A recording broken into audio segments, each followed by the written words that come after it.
میرے انتہائی واجب الاحترام بزرگوں، بھائیوں اور دوستوں، السلام علیکم ورحمۃ اللہ وبرکاتہ۔ تمام تعریفیں اس خدائے بلند و برتر کے لیے ہیں جس نے ہمیں یہ خوبصورت زندگی عطا فرمائی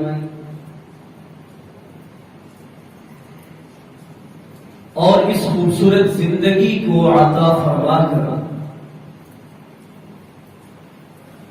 ہمیں ایسے خوبصورت ماہ و مہینے عطا فرمائے کہ جن میں اس کی رحمت ہی جوش میں رہتی ہے، جہنم کے دروازوں کو وہ بند کر دیتا ہے اور دن رات میں ہر لمحہ ہم انسانوں کی مغفرت اور بخشش کا منتظر رہتا ہے۔ وہ رمضان المبارک کا مہینہ اور اس ماہ مقدس میں پھر جمعہ کا دن جس کے بارے میں حضور سرور کائنات صلی اللہ علیہ وآلہ وسلم کا یہ فرمان ہے کہ تمام دنوں میں افضل ترین دن وہ جمعہ کا دن ہے۔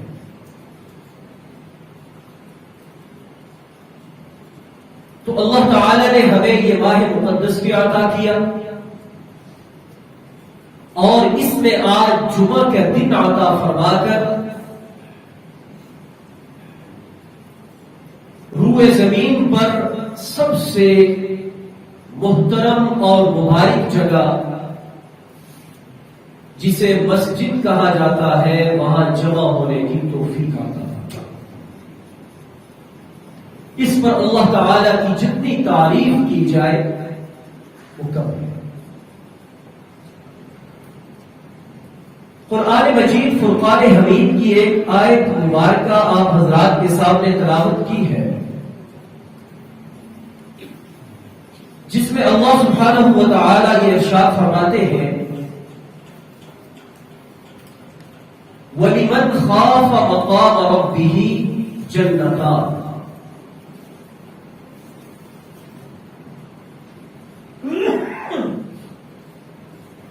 کہ جو انسان اللہ رب العزت کے سامنے کھڑا ہونے سے ڈرے میں اسے 2 جنتیں عطا کرتا ہوں۔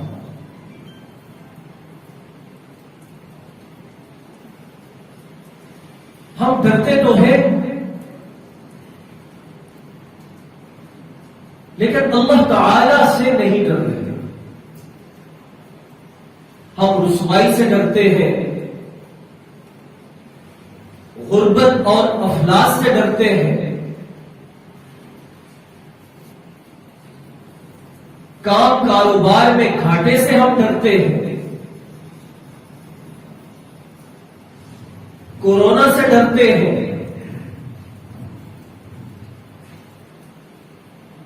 اور لوگوں کے سامنے اپنے عیوب کو ظاہر ہونے سے ڈرتے ہیں۔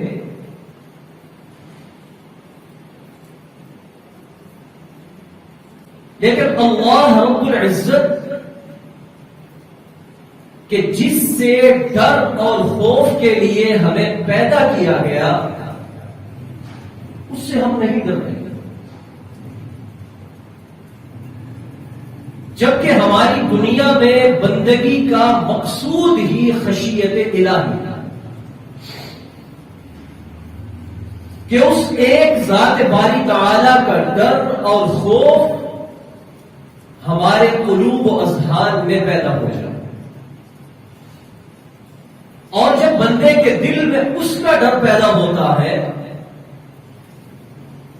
تو پھر باقی ڈر اور خوف اس کے دل و دماغ سے نکل جاتے ہیں۔ آج ہم نے اس ذات باری تعالی کا ڈر اور خوف اور خشیت اپنے دماغ اور دل سے نکالا طرح طرح کے ڈر، وسوسے اور خوف کے اندر ہم مبتلا ہو چکے ہیں۔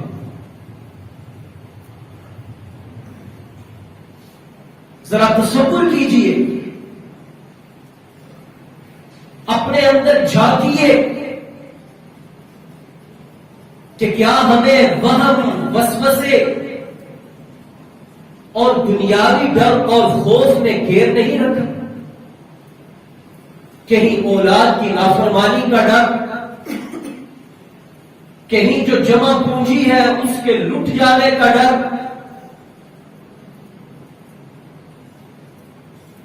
کہیں اپنی عزت کی رسوائی اور ذلت کا ڈر، کہیں روٹی روزی کے کم ہو جانے کا ڈر، یہ ڈر باقی رہے گا، کیونکہ اللہ رب العزت کا یہ اعلان ہے اور واضح فرمان ہے کہ جب تم اپنے ہر عمل اور کام کے اندر اللہ رب العزت کی ذات کو ساتھ لے کر چلو گے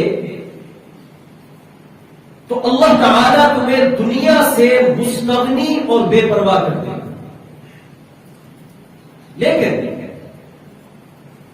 اگر تم نے اپنی ذات کے اندر سے اللہ کو نکال دیا، اپنے خالق حقیقی کو نکال دیا، وہ ذات جو تمہارے نفع کی، نقصان کی، عزت کی، ذلت کی مالک ہے، اسے تم بلا بیٹھے تو اللہ تعالیٰ تمہیں دنیا کے سپرد کر دے گا، اور پھر ہر طرح کے ڈر، وساوس، پریشانیاں اور خوف تم پر مسلط ہو جائے۔ اور آج ہمارے ساتھ یہی ہو رہا ہے۔ اللہ تعالیٰ کا ڈر اور خوف تب پیدا ہوگا جب ہم اللہ وحدہ لا شریک کو اپنی جلوتوں میں، خلوتوں میں تسلیم کریں۔ آج المیہ یہ ہے، آج نقصان یہ ہے، آج افسوس اس بات کا ہے کہ ہم اپنے ہر کام میں ہر چیز کو شامل کرتے ہیں، اللہ کی ذات کو شامل نہیں کرتے۔ ہمارا دل و دماغ اسے تسلیم نہیں کر پا رہا۔ اور امام غزالی رحمہ اللہ فرماتے ہیں کہ جب تک ہم اللہ رب العزت کی ذات و صفات کو اپنے اندر نہیں لائیں گے، اس کا ڈر اور خوف ہمارے اندر نہیں آئے گا۔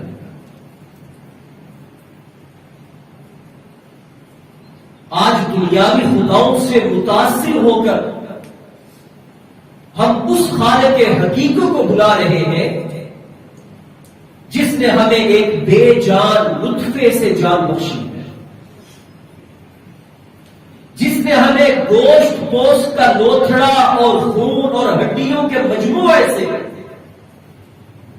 الذی خلقک فسواک فعدلک فی ای صورت ما شاء رکبک ایک خوبصورت وجود عطا کیا، بے مثال وجود، بے نظیر وجود، کہ جس کے اندر نہ کوئی عیب ہے، نہ نقصان ہے، نہ کمی ہے، لیکن آج اپنے جسم پر غور کرتے ہوئے جس خالق حقیقی کو ہم نے پہچاننا تھا، اسی خالق حقیقی کو آج ہم دل سے نکال چکے ہیں۔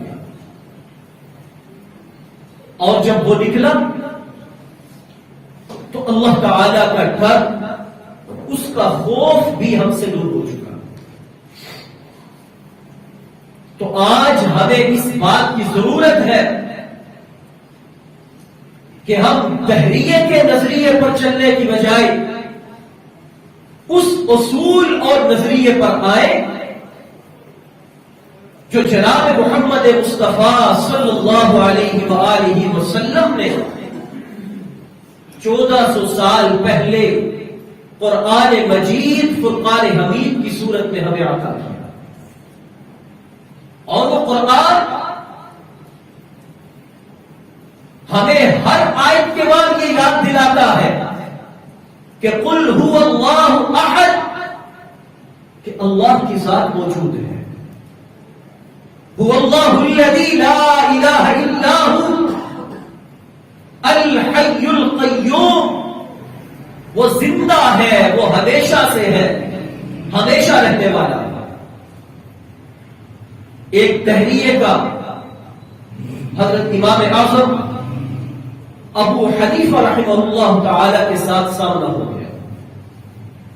تحریہ جو وجود باری تعالی کا منکر ہوتا ہے کہ کوئی خدا نہیں تھا، الیعاذ باللہ من ذالک، سب استغفر اللہ۔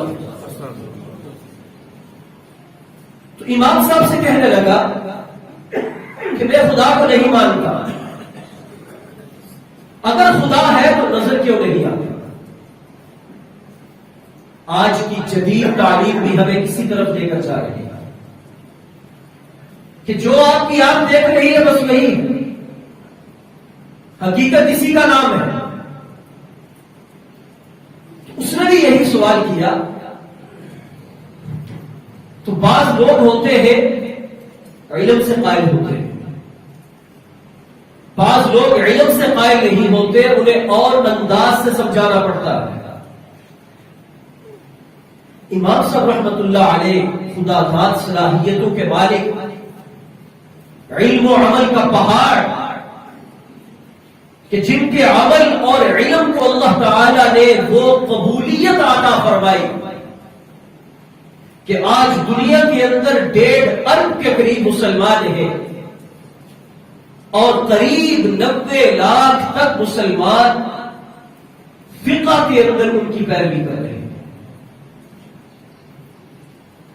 تو امام اعظم ابو حنیفہ رحمہ اللہ نے اس سے یہ سوال کیا کہ کبھی تمہیں کوئی درد ہوا؟ ہر ایک اس عمل سے گزرتا ہے۔ تو اس نے کہا کہ سر میں بہت درد رہتا ہے، اکثر سر چکراتا ہے۔ امام صاحب رحمۃ اللہ علیہ نے اس سے پوچھا کہ اچھا زیادہ درد رہتا ہے، بتاؤ وہ درد کدھر ہے؟ اگر وہ درد موجود ہے تو نظر کیوں نہیں آتا؟ تو وہ دہریہ کہنے لگا کہ درد نظر آنے والی چیز تو نہیں ہے، جب ہوتا ہے تڑپا کے رکھ دیتا ہے، بے چین کر دیتا ہے۔ امام صاحب رحمت اللہ علیہ نے اسے جواب دیا کہ میرا جو خدا اور خالق حقیقی ہے وہ بھی نظر نہیں آتا، لیکن موجود ہے، جب دل و دماغ میں بس جاتا ہے تڑپا کے رکھ دیتا ہے، بے چین کر دیتا ہے۔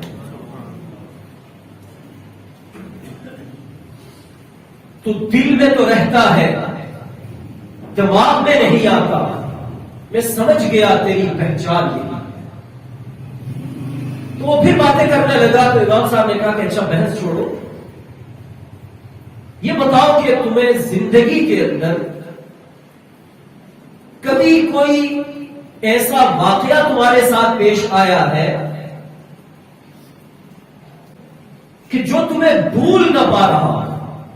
اور ہر ایک کے ساتھ ایسا زندگی میں کچھ نہ کچھ کبھی ضرور ہوتا ہے کہ انسان اسے پھر فراموش نہیں کر سکتا۔ تو وہ کہنے لگا کہ ہاں جی، ایک دفعہ میں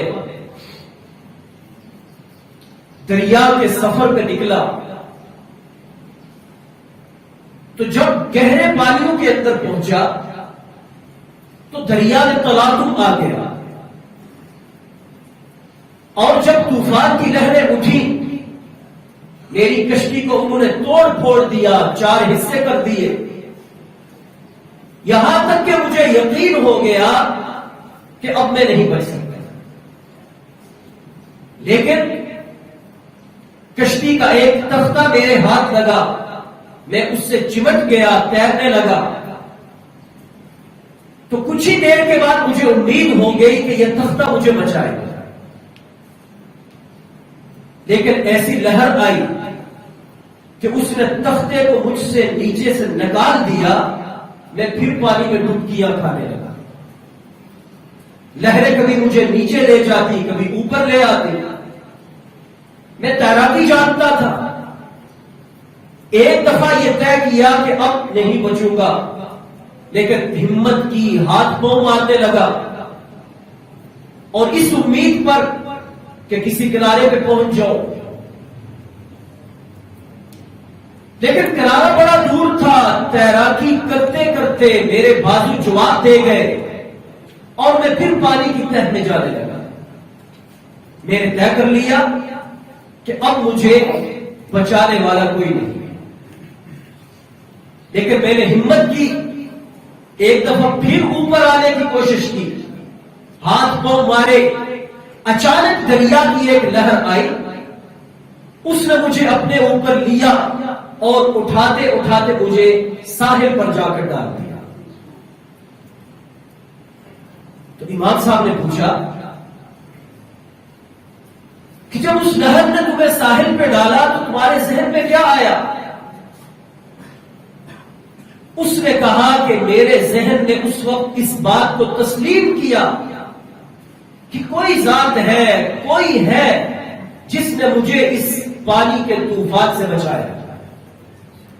امام صاحب رحمۃ اللہ علیہ فرمانے لگے کہ وہ بدعقل، جس ذات نے تمہیں اس طوفان میں کہ جب ہر چیز سے تم مایوس ہو چکے تھے بچا کے صحیح سلامت ساحل پہ پہنچا دیا، اسی ذات کا نام ذات باری تعالی، اسے ہی اللہ کہتے ہیں۔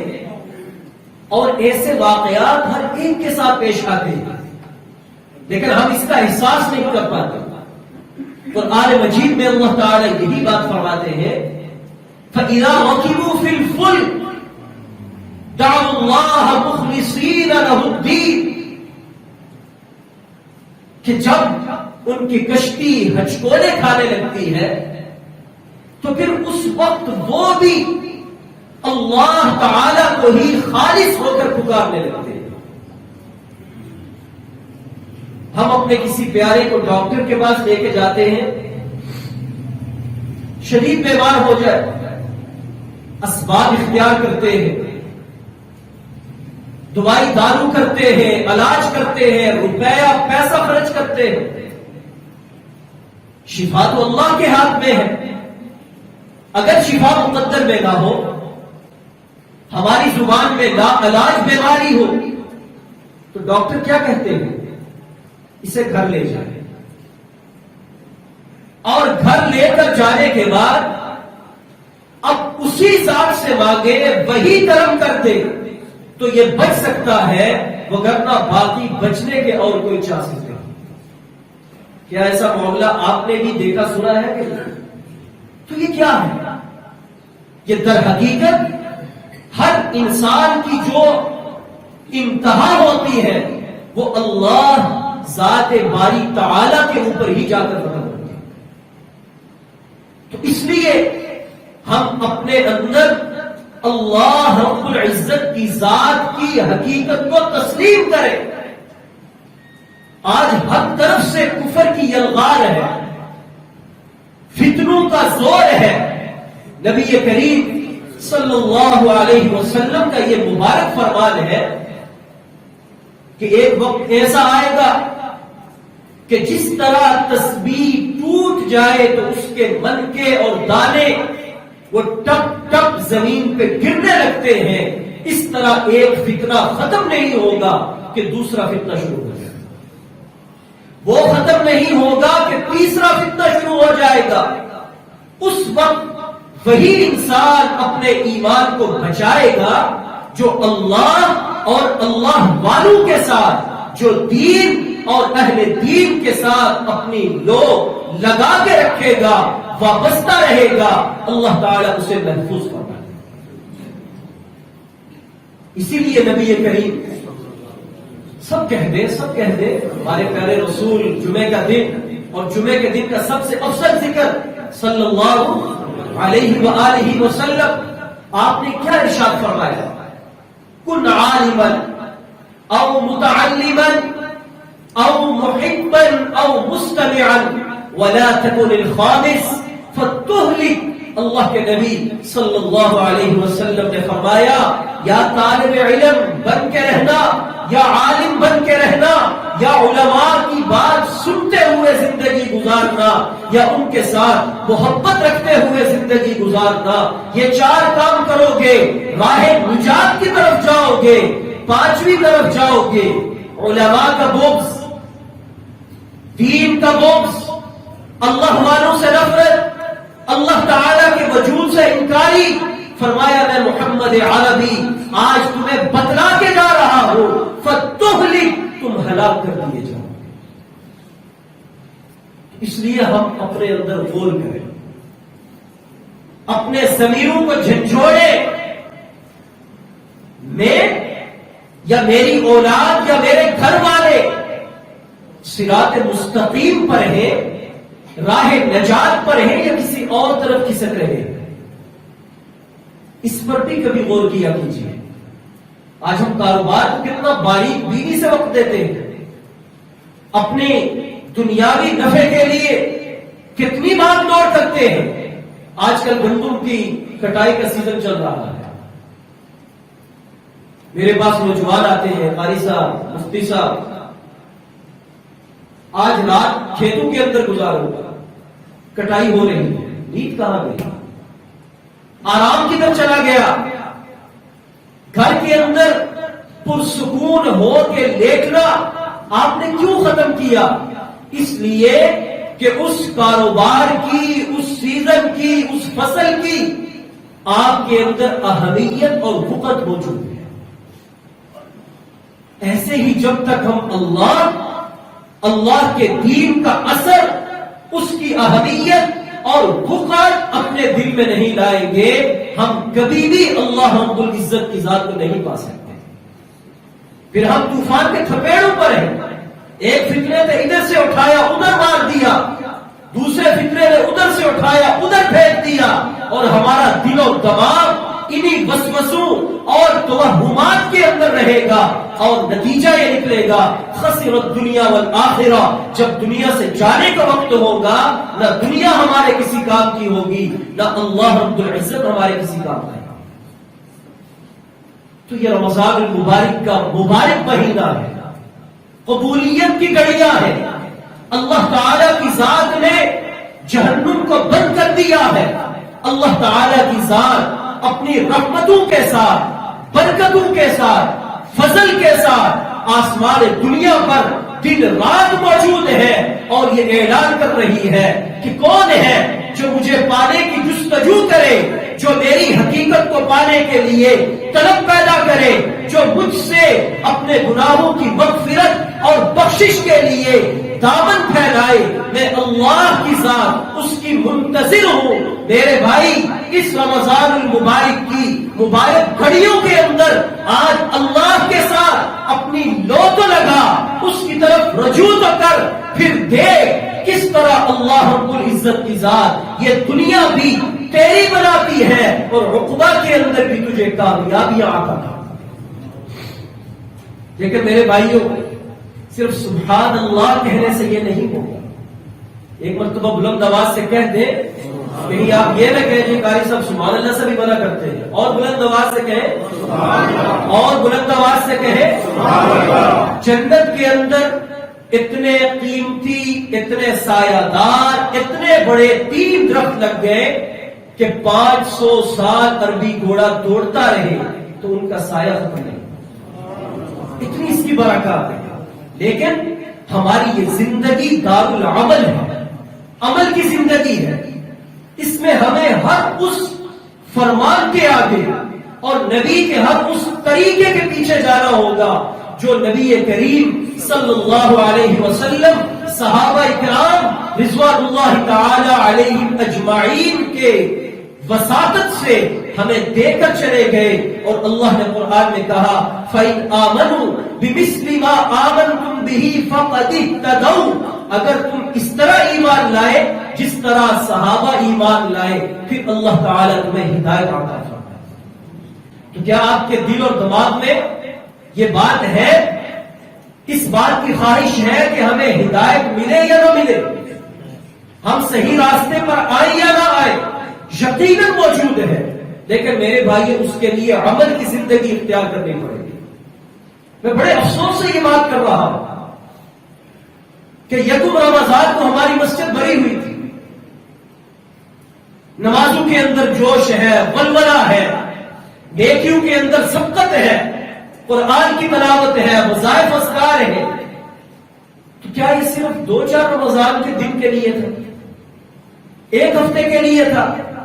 اللہ تعالیٰ نے تو ہمیں عاقل اور بالغ ہونے کے بعد سے لے کر قبر کی گود میں اترنے تک اس دین پر عمل کرنے کا پابند بنایا، لیکن ہم اپنی خواہش پہ چلتے ہیں۔ رمضان آیا، ایک ہوا چلی، لوگ مسجد طرف آنا شروع ہوئے، نماز میں حاضری زیادہ ہو گئی، دیکھا دیکھی، ایک کم ہوا، دوسرا بھی، دوسرا ہوا، تیسرا بھی۔ یہ اللہ تعالیٰ کے وجود کو تسلیم کر کے، اس کی عظمت اور کبریائی کو مان کے اس کے آگے سجدہ نہ ہوا۔ وہ ذات تو ہر وقت موجود ہے، وہ ذات تو 5 وقت ہمیں بلاتی ہے، جس نے یکم رمضان کو حی علی الصلاۃ فرمایا، آج بھی جب حی علی الصلاۃ کی صدا آتی ہے تو وہی اللہ ہمیں بلا رہے ہوتے ہیں۔ اس لیے ہم اس میں سستی اور غفلت نہ کریں۔ رمضان المبارک کا ماہ مقدس اگر اس نے عطا کیا ہے تو اس پورے مہینے کو ہم ایک پریکٹس سیزن سمجھتے ہوئے کہ یہ ہماری عملی تربیت کا مہینہ ہے، ہماری اللہ رب العزت کے دین پر تربیت اور سیکھنے کا مہینہ ہے۔ اگر اس مہینے کو ہم اچھی طرح سے اللہ کے فرامین پر، نبی کے طریقوں پر، فرائض اور سنتوں کی ادائیگی پر پوری طرح گزاریں گے، اللہ تعالی ہمیں باقی 11 مہینے اس کی برکات سے فیض یافتہ کریں۔ اور یہ مہینہ غم خاری کا مہینہ ہے، یہ مہینہ صلہ رحمی کا مہینہ ہے، یہ مہینہ صبر کا مہینہ ہے۔ ان تمام صفات کو ہم اپنائیں، کسی غریب کو دیکھیں، غم خاری کریں، کسی اپنے قریبی رشتہ دار کو پریشانی میں دیکھیں، اس کی پریشانی کو دور کرنے کی طرف ہم لپکیں، اور اسی طرح اللہ تعالی کے فرائض پر عمل پیرا ہوتے ہوئے اپنے جسم کی زکات روزہ رکھ کر یا مال کی زکات ادا کر کے، اگر ہمیں مشکل پیش آئے، فرمایا صبر کا مہینہ ہے، صبر کرو، اور صبر کا بدلہ وہ جنت ہے۔ اور اللہ تعالیٰ کو یہ فرماتے ہیں کہ جب تم میرے سے خوف کرتے ہوئے میرے احکامات پر عمل کرو گے، میرے نبی کے طریقوں پر چلو گے کہ اللہ کی ذات مجھے دیکھ رہی ہے، اللہ فرماتے ہیں میں تمہیں ایک نہیں 2 جنتیں عطا کروں گا۔ وَلِمَنْ خَافَ مَقَامَ رَبِّهِ جنتان، جو مجھ سے خوف کر گیا، میرے سامنے کھڑا ہونے سے ڈر گیا، اللہ فرماتے ہیں میں اسے 2 جنتیں عطا فرماؤں گا۔ حضرت عمر فاروق رضی اللہ تعالیٰ عنہ، آخری واقعہ سنا کے اجازت دو۔ آپ کا دور خلافت بڑا عجیب تھا، دنیاوی حکمرانوں کے لیے اور ریاست مدینہ کی بات کرنے والوں کے لیے، قیامت تک آنے والے اسلامی حکمرانوں کے لیے حضرت عمر فاروق کا دور خلافت وہ مشعل راہ بھی ہے، رہبری بھی ہے، اور اس کے اندر کامیابی کے اصول اور مسلمانوں کی عزت، مسلمانوں کے غلبے کے اصول بھی موجود ہیں۔ آپ تخت پہ بیٹھ کر شاہانہ انداز سے عوام سے بے خبر نہیں رہتے تھے، راتوں کو اکیلے نکل جاتے، گلیوں کے اندر، محلوں کے اندر بیس بدل کر کہ دیکھوں تو صحیح میری رعایا مجھ سے راضی بھی ہے یا نہیں، میری رعایا کسی پریشانی کے اندر مبتلا تو نہیں، میری رعایا کا اللہ کے ساتھ تعلق مضبوط ہے یا نہیں۔ میری رعایا کا ایمان وہ ہے یا وہ ایمان سے دور ہو رہی ہے. آپ یہ جائزہ لیتے رہتے تھے اور یہ حکومت وقت کے جو حکمران ہوتے ہیں ان کی ذمہ داری اور فرائض منصبی میں شامل ہوتا ہے کہ وہ یہ کام کریں. اگر نہیں کرتے تو اس کرسی پہ رہنے کا انہیں کوئی حق موجود نہیں ہے. جائے کہ ہمارے پیارے نبی صلی اللہ علیہ وسلم کی ناموس پر حملے کیے جائے اور آپ ایٹم بم رکھتے ہوئے، طاقت رکھتے ہوئے، دنیا کی بہترین فوج رکھتے ہوئے اور ایک بہترین اسلامی ملک رکھتے ہوئے ان فرعونوں کو آنکھیں دکھانے کی بجائے، ان گستاخوں کو ان کا انجام یاد دلانے کی بجائے ناموس رسالت کے پروانوں پر، مستانوں پر تشدد شروع کر دیں تو یہ ریاست مدینہ کا خواب تو ہو سکتا ہے، حقیقت نہیں ہوا. اس لیے کہ ریاست مدینہ کے حکمران خلفائے راشدین کی صورت میں حضرت ابو بکر، عمر، عثمان و علی ہمارے سامنے موجود ہیں. ان کی ہسٹری آپ پڑھیں، ان کی تاریخ پڑھیں، ان کی خلافت کا عہد اور زمانہ آپ دیکھیں کہ جہاں پر حضرت ابو بکر صدیق رضی اللہ تعالی عنہ نے یہاں تک اعلان کیا تھا کہ جب اللہ کے نبی کا وصال ہو گیا، منکرین زکات کھڑے ہو گئے کہ ہم باقی سارے دین پر عمل کریں گے، زکات نہیں دیں گے.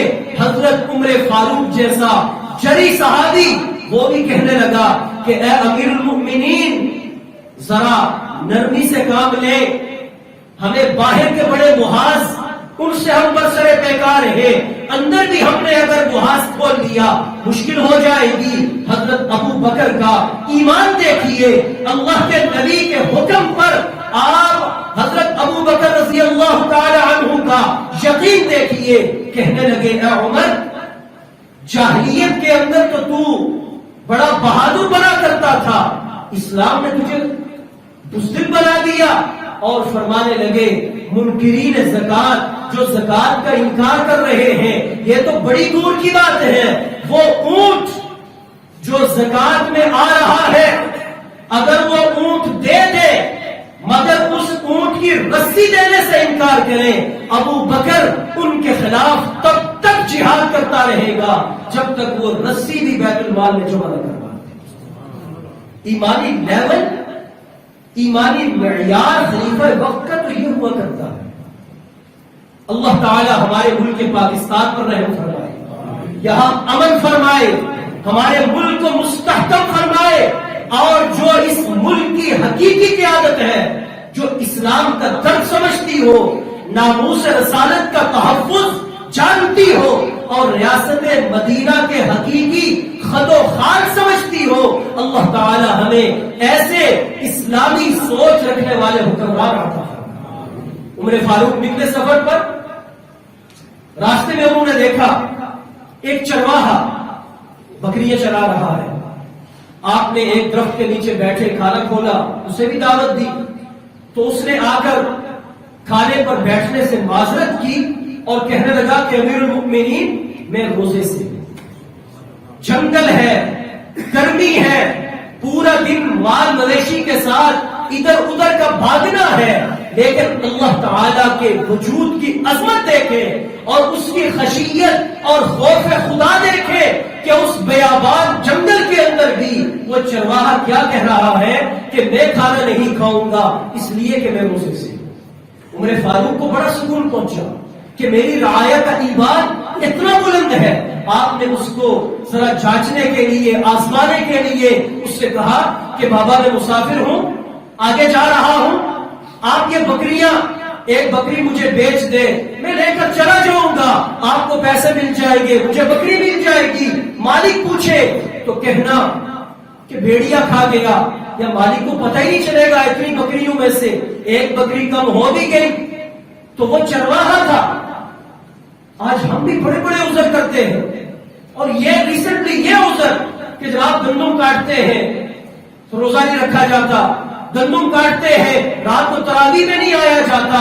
ارے بھائی، اگر اگلے سال تیرے کھیت پر اللہ تعالیٰ کی ایسی مار پڑ جائے، اللہ نہ کرے کہ گندم کی فصل اگے ہی نہیں، پھر کیا کرو گے؟ جب اللہ کو ساتھ لے کر نہیں چلو گے تو یہ آزمائشیں اور یہ عذاب ہم پر مسلط ہوں گے۔ اپنے ہر معاملے کے اندر اللہ کی ذات کو ساتھ رکھو، دنیاوی کام بعد میں ہے، پہلے اللہ کی ذات ہے، پہلے اس کا حکم ہے۔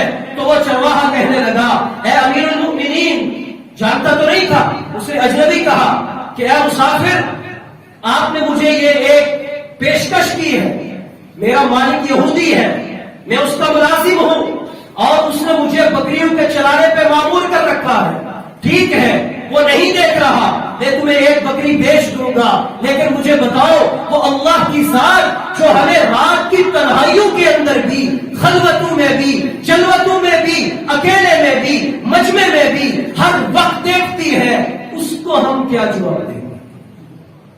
اس سے ہم اس معاملے کو کیسے چھپائیں گے؟